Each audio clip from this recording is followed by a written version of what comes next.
Well, hello, friends. Mark Holmes here, and as always, I want to thank you all for watching, commenting, subscribing, and being part of the Joe Blue Sports Report. Without you guys, as well as you ladies, it ain't working without y'all.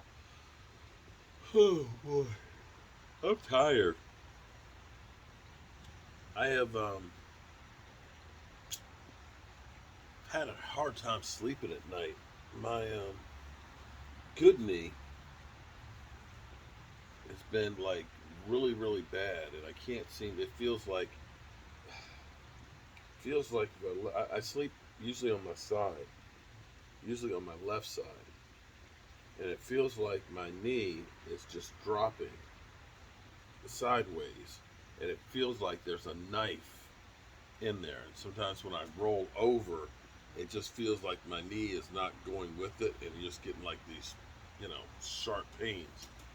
And so I don't sleep very good at all at night. It's one of the reasons why, people always say, you need to rest, you need to slow down, take it easy. And I wish I could, but I'm in so much pain that it just doesn't stop. It's just less noticeable if I'm busy, and that's why I'm constantly going and doing stuff. And I hate to take pain pills. I've got 800 milligrams of ibuprofen and stuff like that, and other pills that they have, but I just don't like to take pills. I just don't. It's like I'd rather just take the pain instead of having the side effects of medication. But be that as it may, I'm sitting here. When I have a problem, I like to try and think about all of the different outcomes of it. Try and figure out what are the possibilities so that way I can make the best judgment call on what to do. This whole thing for the draft to me, and it doesn't really matter because I'm not the one that's drafting. Um, the thought of having Kyle Pitts, in a selfish way, you could say, if you get Dak Prescott another weapon, you got Kyle Pitts, you got CeeDee Lamb, you got Michael Gallup, you got Amari Cooper, you got Zeke Elliott, you know, get him an offensive tackle to go with it. Make sure that he stays upright, Maybe he can do a 7,000 yard season, get MVP. That'd be great. And that would be awesome if you're just saying, I care about what Dak's doing. But I care about what the team is doing. And I'm sitting here, we all think of Tom Brady. People will say, well, Dak Prescott's not Tom Brady. Well, Tom Brady has always had a top 10 defense every year that they've won the Super Bowl. It's a fact. In fact, a top 8 defense every year that he's won the Super Bowl. All 7. So he's had extra. Now, what might give you hope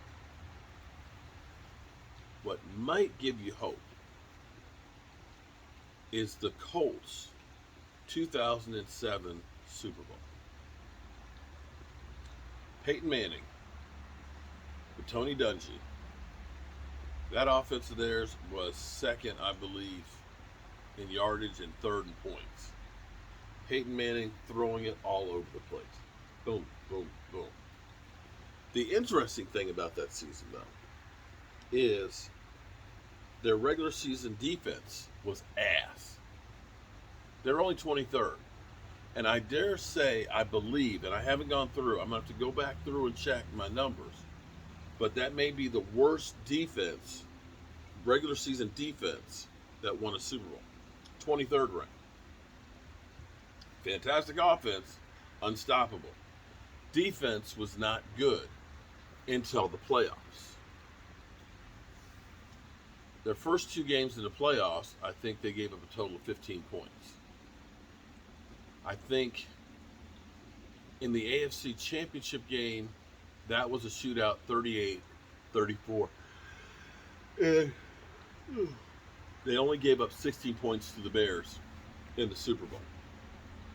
So if you're a Kyle Pitts fan, you can point to the 2007 Colts team and say their defense wasn't good, at least until the playoffs.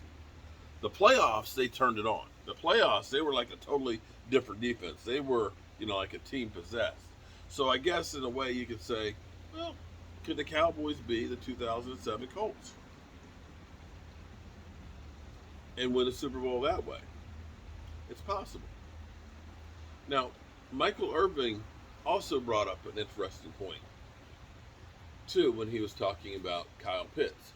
Because the thought was if you bring in Kyle Pitts, there's not enough balls to go around.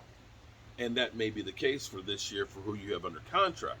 But there's two interesting pieces that we'll need clarification on by the end of the season. One will be Michael Gallup. It's conceivable that the Cowboys end up saying, we're not going to give you a mega deal. And he ends up becoming a free agent and goes. Or they did not touch Amari Cooper's contract. Amari Cooper's contract, people looked and said, oh, he signed a $100 million contract. And in essence, it really wasn't. It was really a 2-year deal, which was $20 million each year. We already paid him that $20 last year. We pay him this $20 this year. After this year, if he goes, it's not costing you anything. So it is conceivable that if you get Kyle Pitts, you might make him a receiver and you end up letting Amari Cooper go. If that is your plan, well, okay, it's hard to argue with that. And if you figure that the Cowboys offense would be literally unstoppable and that you only need, like arena football, 1 or 2 stops and you're going to win the game, that is an argument that could be made.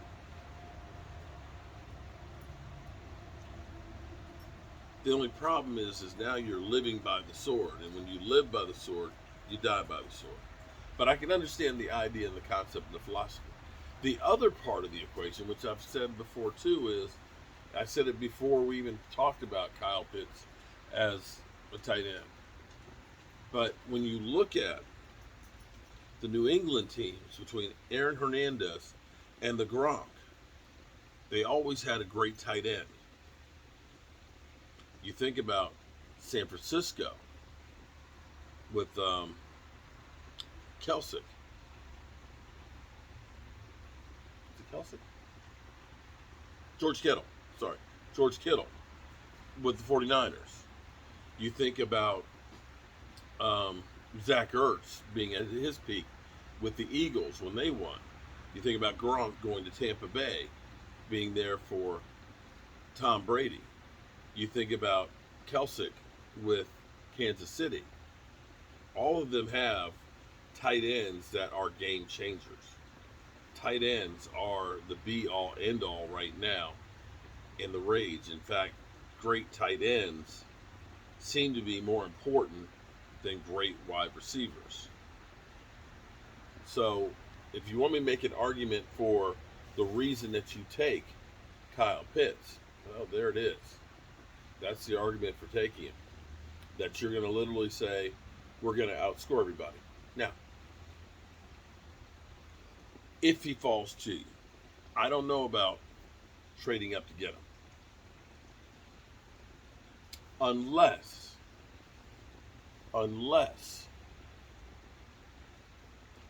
you do more to try and address your defense, that after May 3rd, so you don't lose the compensatory pick that you might get from Andy Dalton,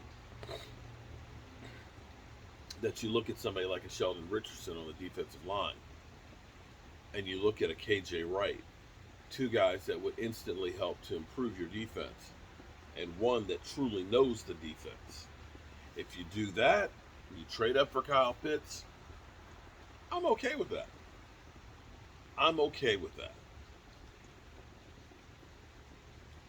Reality is who the hell really knows?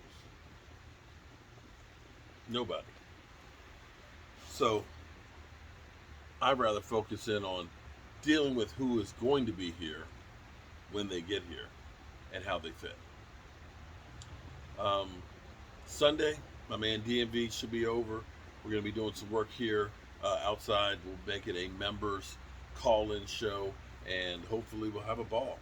And we're going to try and get this thing ready for the draft. This is a big week coming up, and I hope you guys are here with us.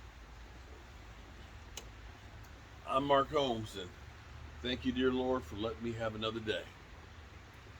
And God willing, I'll be here tomorrow too. Love you guys.